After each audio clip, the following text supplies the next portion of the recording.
This is Darren Orff with Popular Mechanics. And I'm Davey Alba. And we're going to talk about This Week in Tech once again. Like we do every week, we just pick out 3 big tech stories and we kind of talk about them. So the one that actually interests me the most, you know that I'm like really into smartphones. I find it interesting. There's been rumors the last couple months. I don't really know when they started, but that Nokia was going to actually run Android on a phone. It was, I believe the phone was called Normandy, and it was. And we all know that Nokia is the primary maker of Windows Phone. Exactly. So ironic that it's going to be. Yeah, and they were working on that project before, obviously, the Microsoft bought them, and so there was some speculation on whether the phone would ever even come out. Like, why would Microsoft want Nokia, their only like real handset maker that they have, to put out an Android phone?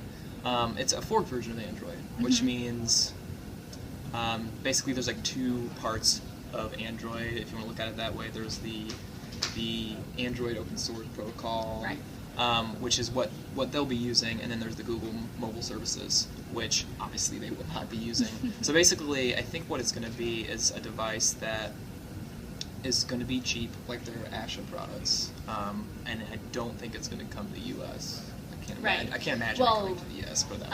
The newsy part of it is that it's actually been officially announced and will be coming out at Mobile World Congress, which is in a few days, weeks. Yeah, it's in. I think it's the beginning of like around February 24th, and it will be in Barcelona. Yes, Barcelona.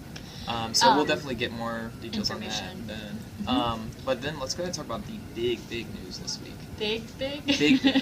Bigger than big. Comcast buying Time Warner. Yeah. So the #1 cable company swallowing up the second biggest cable company, and sort of what does that mean for consumers? People are like asking these questions. Was it bought for $45.2 billion, which is a huge amount. That's walking around money. I don't know what you're talking about. That's walking around. And yeah, so a lot of people have been sort of trying to analyze what that means, and some people have come to the conclusion that it's not really about sort of cable so much as a broadband thing, especially with the proliferation of streaming services nowadays like Netflix and the whole net neutrality thing. Right. So Time Warner has typically seen those streaming services as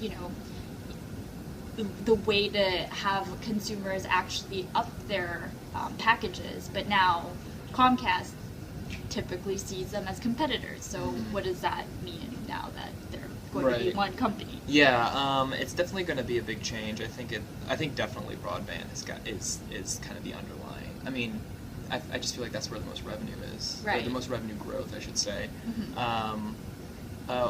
For the typical consumer, what's interesting is I think Comcast will now be like in 1 out of every 3 households, which is crazy. Yeah. Of course, this is all on whether this merger actually gets approved or not.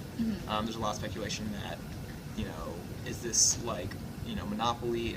Could Comcast have too much control, and drive up the prices for people in other markets? Obviously, Comcast is saying, well, that's not going to happen.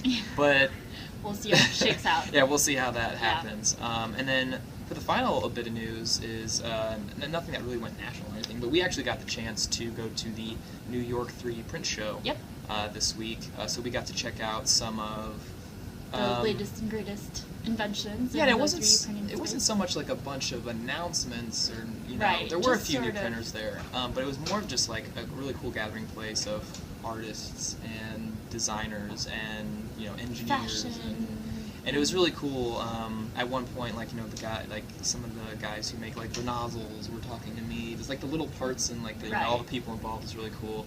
One cool thing I saw was a 5-foot-tall printer from a startup out of Berlin. Right. Which I think it was like $39,000 or something. It's not practical, but it was very cool to see. even. It can print furniture, if that's something you're into, I guess. What about you? What did you see? A bunch of things. There were like drones flying around.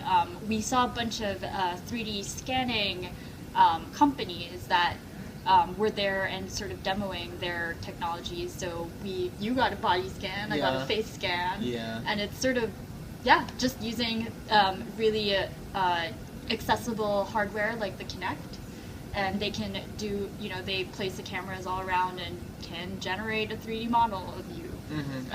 I had a very interesting conversation with one of the guys with Shapeify, which is one of these companies where basically they use a Kinect, Xbox 360 Kinect, and you just stand in front of it and you kind of do a full 360, and it just images you, sends it off to them, they print for you, and they ship it to you. But what he was saying was funny because like with this 3D imaging, it's a lot like early photography where you'd have to like stand still, like for like a couple, like so is it a the minute. Future? Is it like is it the future? Is it a throwback? I think it is very interesting though, and it's our future present. Yeah, and like seeing that show too just made it even more like apparent that 3D printing is just going to be a massive thing. Right. And really interesting, sort of what people are coming up with, like a lot of creativity bubbling up in that space. Even environmental applications and medical applications, of course, also the sort of creative, like fashion and Of course, we saw a fashion show. Yeah, that was the first night, so that was interesting. Which was some were practical, some were not. Yeah. I'm not. I do not go to the fashion circuit. I'm not. Fashion Week is not my thing. Right. But it was still cool to go to. Yeah. And cool to see that they're starting to actually print full garments that are 3D printed. It's pretty incredible. And the arts gallery as well. Yeah. It's interesting to see. And it's worth saying that it's actually, this is the first time that the 3D print show has been in New York, but it's been around internationally. It's been held in London and in Europe. Paris, I think. Paris. Yeah, and so, it's very cool, and that will pretty much do it for this week, I think. So come back next week and we'll talk more tech.